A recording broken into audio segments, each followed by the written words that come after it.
Right, we've debarked this actual staff, and what we're going to do now is give the ends their rough shape. This is going to have more of a flat top on the top. I just need to bevel the ends over, and there's a lot of wood down here to actually get into a copper tip. I will probably go with the 28mm versus the 22. It's going to be more in keeping with the size of the piece of wood. I was thinking of going down to 22, but it would almost look out of place with a piece of wood this size. So I'm going to start shaping down here now. Right, I'm going to use a spoke shave to take a lot of this wood off. And this is my 28mm, kind of like dummy gauge. I'll work it down to roughly that it'll fit in here.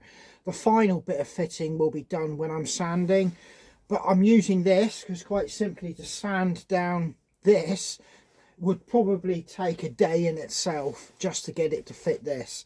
So we're going to crack on with this.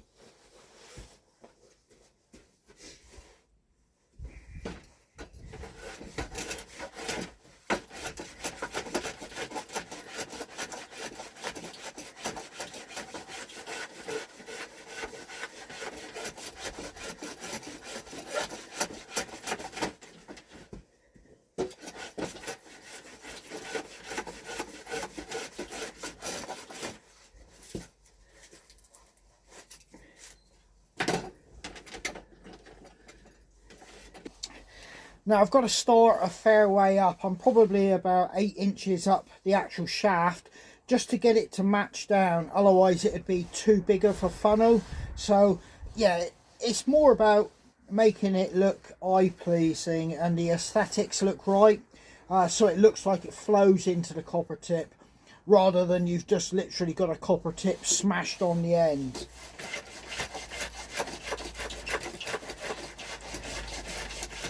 So I'm bringing the shaft down as well.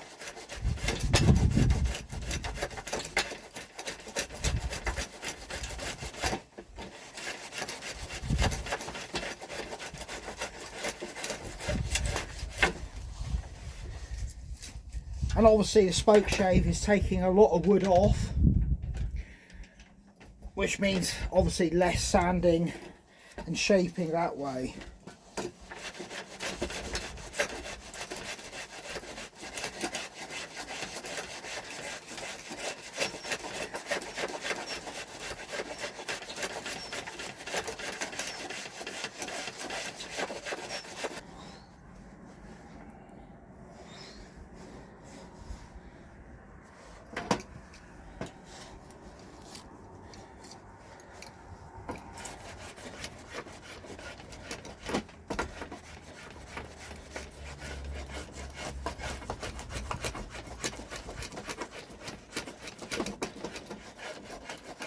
Right, you can see I've got that copper just on the tip there, and from here I'll leave that alone because the sander will do the rest of that shaping out for me. But yeah, from there I can now actually get it to flow in using the different grades of sandpaper. I'll obviously come in straight away on something like I know an 80 to 100 grit, and then I'll very quickly back off and go up through the grades. But now let's just get that top done.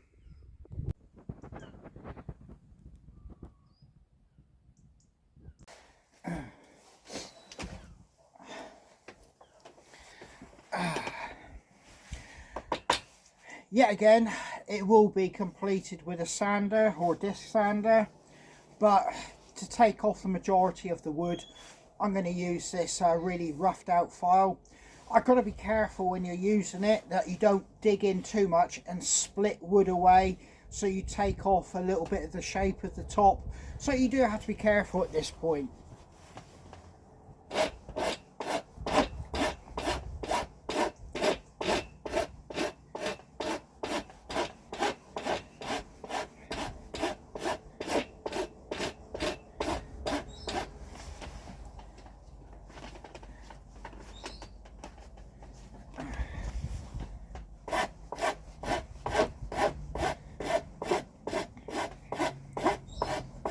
all I'm doing is taking the majority of the wood off. I'm not trying to get any final shape. It's just so that when I'm sanding, I'm not there for, you know, ever in a day creating dust needlessly.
Right, it's another day. I had a bucket load of stuff I got involved with this morning and had to do. I'm back, well, down in the woodshed again, because quite simply, I want to get this finished. I want to get the carving done, clean it up to an acceptable standard before I can start the wood burning. Once I've done the wood burning, I'll give it its final gentle sand, and then obviously it will go into the finishing process. So I'm quite happy with the rough outline. It's now to work on it, give it some more depth and add some features. What I want to do here first though is just run a little bit of sandpaper around it just to clean it up slightly, to give me a better look and see where I need to go and what I need to do next. So yeah, I'll bring you along. Obviously this isn't a tutorial, it's just showing you what I'm up to here in the process of making this staff. And yeah, I'm liking how it's turning out so far, but there's always a chance it might go wrong. But anyway, I'm going to get some stuff done here, and yeah, catch you in a moment.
Well, I've finished everything I need to do in the woodshed, and in fact this is a little way after that, or time wise, from when I finished up doing that wood spirit stroke Catweazle image. But I've got a 2-inch piece of copper. I'm going to make this into a copper tip, and I'm going to get it onto the staff, and then I'm going to get some images of the Catweazle and write Catweazle down it by wood burning onto the actual staff, and then I'm going to oil it and give it a real big soaking of boiled linseed oil. So it is extremely cold out there, which means it's quite cold in here. So I really want to get this done so I can get in by the fire. So I'm going to crack on and get this done.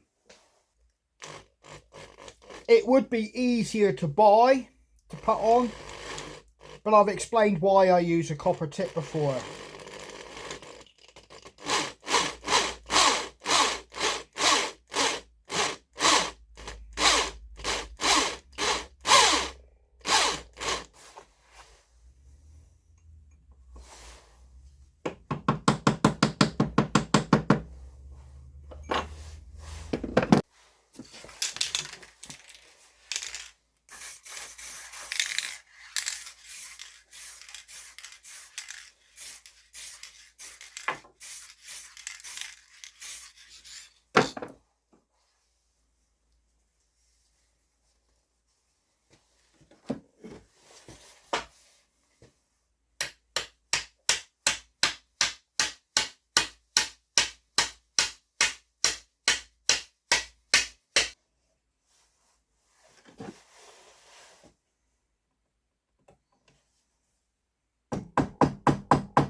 Right, I've got the soldering iron heating up there, and I'm just basically getting myself ready to start doing these drawings of the Catweazle on the actual staff. A little bit apprehensive because I have never done this before. And some of you are probably thinking, what is the Catweazle? It's kind of a TV series or program aimed at kids or kind of a little teenagers, I'm guessing. And it was basically a wizard that came from the, Norman and Saxon and Celtic times, was transported to the then modern world, which was the 1970s. And all his dealings and escapades while he was in this time zone.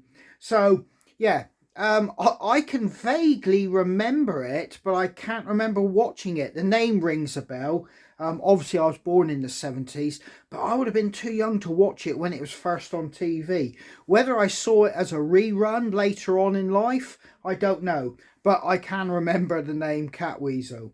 This is going to be interesting. Right, I have the image I want to wood burn now, so I'm going to crack on with it. And that's my kind of wood carving to give something like that. It's a rough representation. But anyway, I'm going to wood burn this, so I'm going to start listening to some music and crack on with this job.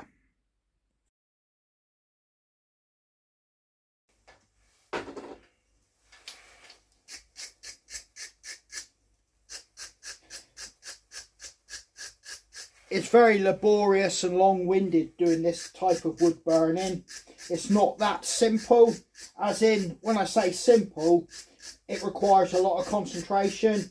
When I do my normal foxes, stags and things like that, I've done so many that it's almost muscle memory. This is something new. So I can't afford any slip-ups. Right, very good brush off to start with to get the carbon off, so that I get a better heat transfer. Right, let's crack on.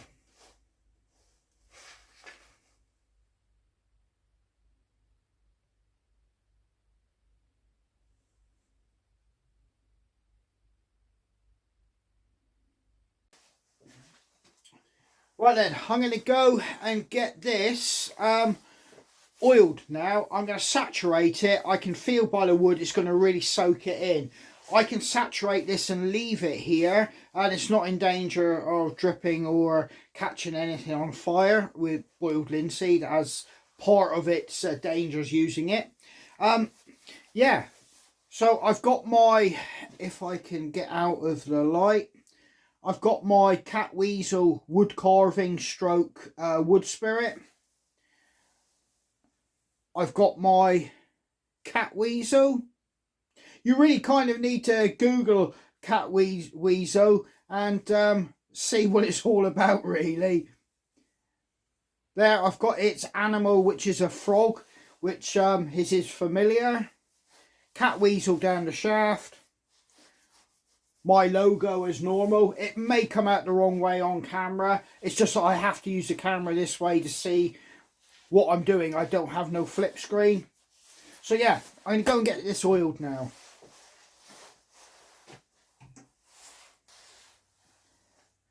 Right, I'm applying the oil. Like I said, I'm going to put it on quite thick.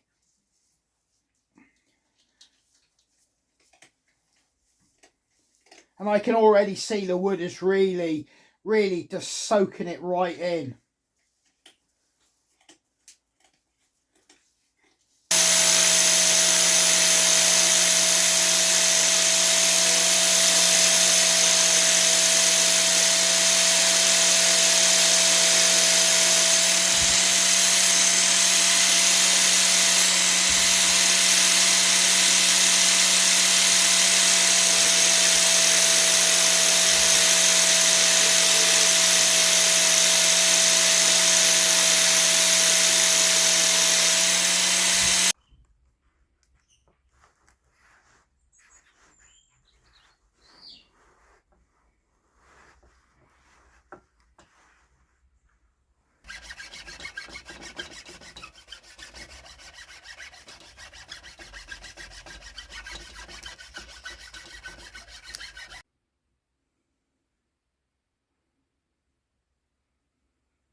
Well then, that concludes this episode of me making the Catweazle staff.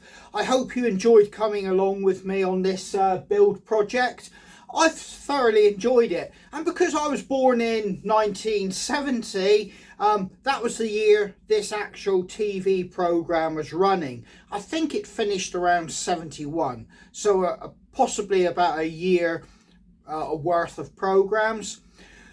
I do actually remember it and remember the name, so whether they did reruns of the programme or something like that, or it popped up in magazines or on TV somewhere else, I don't know, but I do actually remember it. So when I did a little bit of research on YouTube, Catweazle, it all come flooding back, or allowed me to remember it.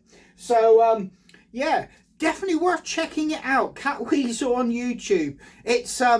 It really is quite a programme actually to watch. It's quite entertaining, although it does come from a bygone era, something sadly lost today.